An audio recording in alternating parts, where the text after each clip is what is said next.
В этом году по решению руководства страны особое внимание уделяется развитию сельских территорий. Эта инициатива направлена на возрождение наших районов и оказание всесторонней поддержки тем, кто трудится на земле. По всей стране начались весенние полевые работы. По поручению президента и правительства Республики Абхазия, Министерство сельского хозяйства совместно с местными администрациями активно включились в процесс. Наша главная задача – цель максимально продуктивно использовать благоприятные погодные условия. В рамках исполнения поручений главы государства крестьянам оказывается существенная материально-техническая помощь. Для бесперебойного проведения весенних работ государство обеспечивает районы необходимым топливом для сельскохозяйственной техники. Это позволит своевременно и в полном объеме подготовить поля к посевной.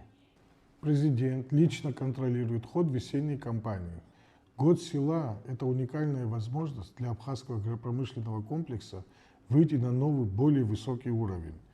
На сегодняшний день ряд районов уже получили помощь в виде горюче-смазочных материалов, и их процесс распределения продолжается.